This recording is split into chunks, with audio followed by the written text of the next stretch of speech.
They didn't even bother pretending I was invited. The message came late, like a warning, not a reminder. The text came at 11:47 p.m., and I sat on the edge of my bed, one hand still clutching a lukewarm mug of tea, staring at the blue glow of my phone like it had punched me. Family meeting tomorrow at 6 p.m. Dad's 65th birthday planning. Don't bother showing up. We've got it handled. Marcus. I read it twice before the words started to smear. I hadn't heard from Marcus in months, not since Mom's birthday last year, when I showed up with Emma, the wrong girlfriend, in the wrong dress, who asked the wrong questions. Afterward, Jennifer pulled me aside and said, "Maybe next time just come alone or not at all." I placed the phone down gently, as if force might crack something more than just the screen.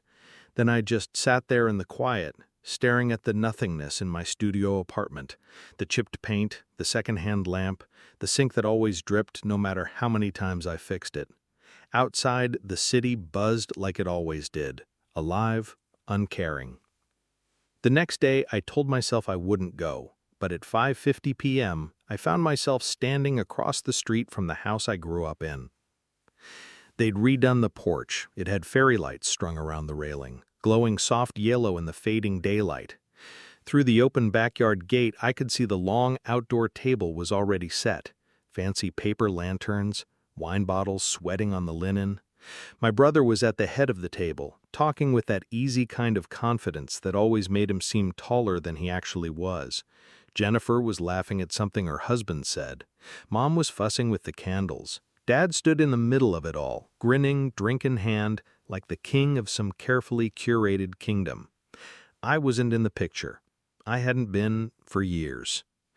But then Dad turned his head slightly, like he'd sensed something, and our eyes met across the street. His face changed, not shock, not joy, just that tiny, barely there flicker, the way someone looks at a distant car alarm they hope will turn off on its own. He leaned toward Marcus, whispered something. Marcus turned. I knew that walk. Stiff shoulders, purposefully casual, that tone in his step that said, "Let's not make a scene."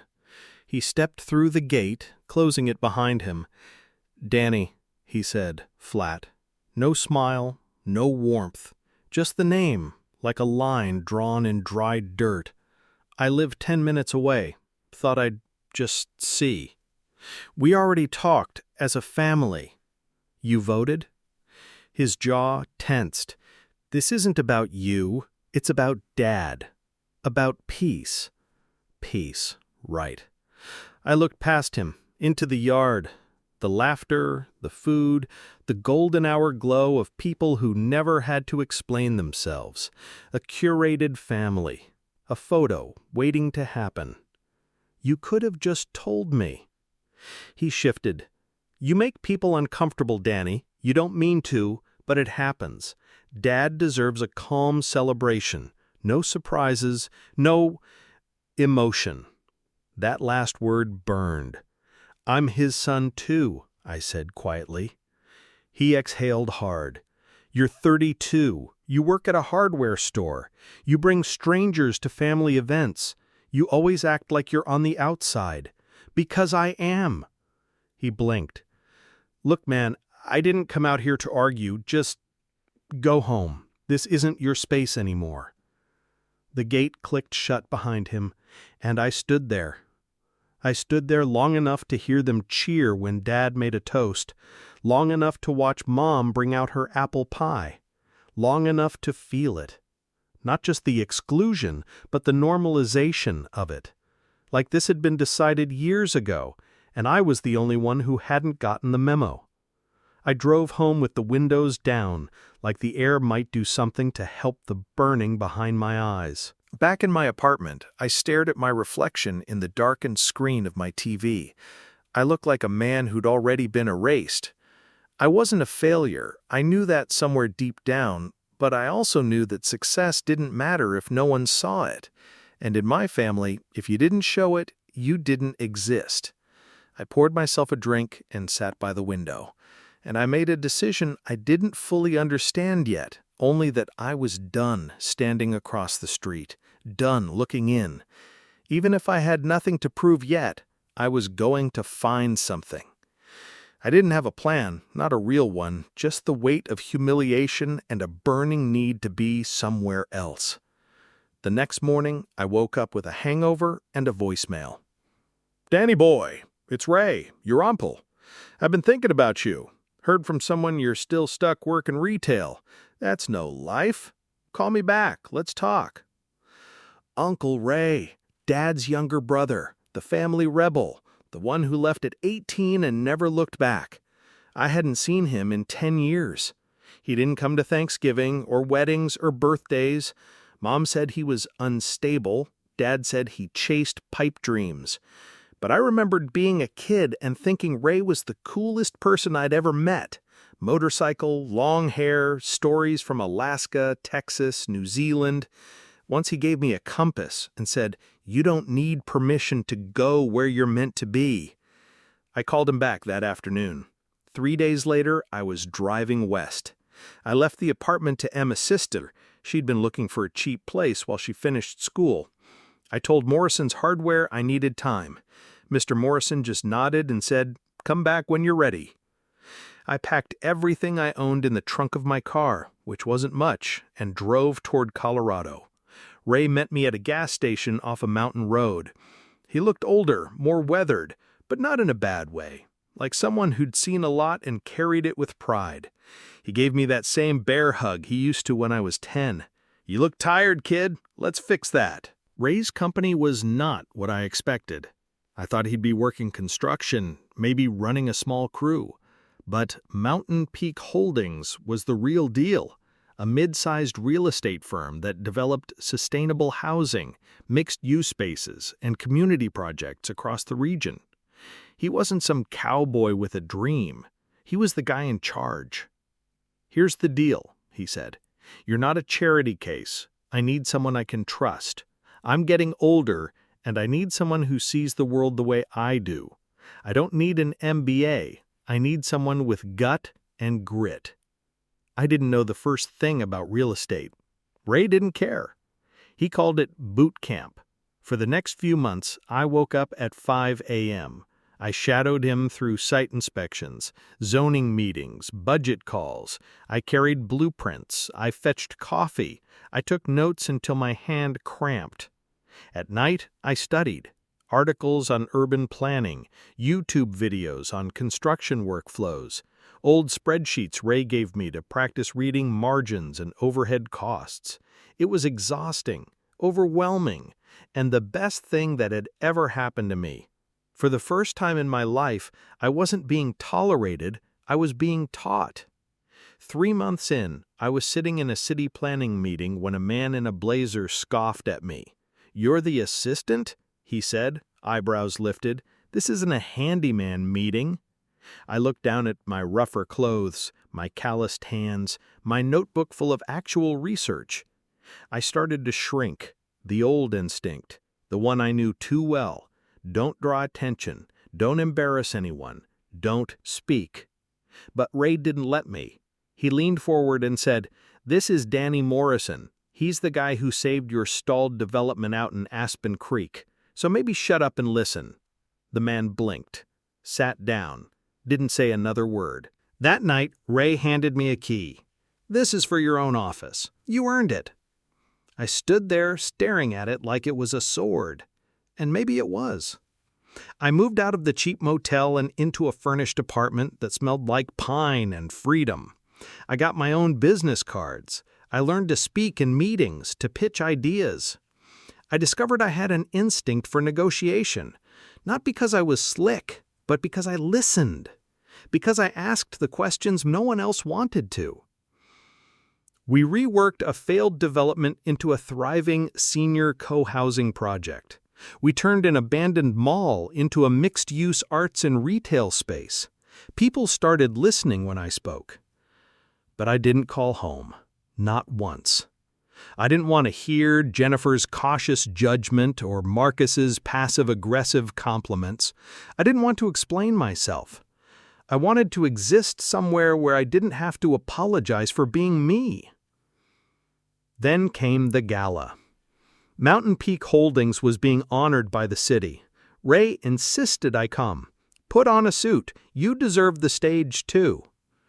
I showed up wearing the best thing I could afford, still a little off the rack, still slightly wrinkled. But I stood tall. I shook hands. I smiled. And then I saw her, Jennifer, in a pale blue dress, arm in arm with her husband. I froze. She froze. "Danny," she blinked, as if I'd walked out of a dream. "What are you doing here?" "I work here," I said calmly. "I'm with Mountain Peak." Her husband chuckled. "Wait, really? That's... wow." Jennifer said nothing. Later, near the dessert table, she pulled me aside. "Why didn't you tell us?" I took a breath. Would it have mattered? She looked down at her wine glass.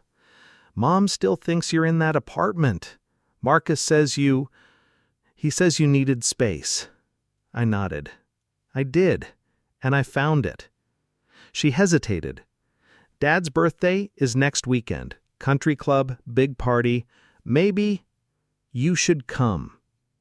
I looked her in the eye. "Am I invited, or are you just being polite now that I'm not embarrassing?" She didn't answer, "Not really," just said, "Think about it." Back in my apartment that night, I stared at my reflection again. Same eyes, same face, but something had shifted. Not because I'd changed jobs, because I'd stopped asking for permission to be seen. I stood outside the country club, holding my invocation like a foreign object. The gatekeeper at the valet stand barely glanced at me. "Name? Danny Morrison." He looked up, blinked. "You're on the list?" I held up the envelope. He checked again. "Apologies. Go right ahead, Mr. Morrison." Inside, everything gleamed. Polished wood, expensive fabric, the quiet hum of wealth. I saw people in suits that probably cost more than my rent. Crystal chandeliers, a string quartet, and in the middle of it all, my family. Dad was working the room like a politician. Handshakes, backslaps, the practiced laugh he used when he was trying to look humble. Marcus stood beside him, crisp and composed. Jennifer was off to the side, talking to a couple in coordinated outfits. Nobody noticed me at first. Then I heard it. "Danny!" "Mom." She blinked once, twice. "What are you doing here?" she said, not cruel, just surprised, like she'd seen a ghost. "I was invited. By Jennifer." Her lips parted slightly, but nothing came out. She stepped aside, letting me in. I passed through clusters of relatives and colleagues, some I hadn't seen in years. Most barely looked at me, or if they did, it was the kind of look you give someone who just entered through the service door. Then Marcus saw me. He walked straight over, jaw tight. "You really showed up." "Seems that way." His voice dropped. "Look, don't make this a thing. This night's important. Let's not ruin it with whatever this is." "What this is," I said evenly, "is me showing up, like everyone else. Don't be dramatic." I stared at him. "You uninvited me to the planning. You voted me out. Remember?" He rolled his eyes. "We didn't vote you out." "Yes, you did. You just didn't have the guts to call it what it was." Before he could answer, Dad walked up. "Danny," that's all he said. Not "son," not "good to see you," just my name, flat and unbending. I extended a hand. He shook it. It lasted less than a second. Dinner was announced, and people moved toward the long tables arranged in the ballroom. Assigned seating, naturally. My card was next to the rest of the family, between Jennifer and a local city councilman. Marcus gave me a look. I ignored it. The meal passed in awkward silence, conversation happening around me, never to me. Like I was furniture someone forgot to move out of the way. Until dessert. The host, Dad's business partner, stood to give a toast. He talked about Dad's accomplishments, his leadership, his legacy. He handed the mic to Marcus. Marcus gave a speech straight from a political playbook, Jokes, flattery, the kind of calculated sincerity that made people clap even before he was done. Then, to everyone's surprise, he said, "And I know this might be unexpected, but someone else is here tonight. Someone who's been part of this family story for just as long. Danny, you want to say something?" I froze. The room turned to me like one organism. I stood slowly, heart pounding, took the mic, paused, and then I spoke. "I wasn't sure I was going to come tonight. I thought maybe I'd just walk in, get the usual nod, sit in the background, and leave without anyone remembering I was here. But that's been most of my life in this family.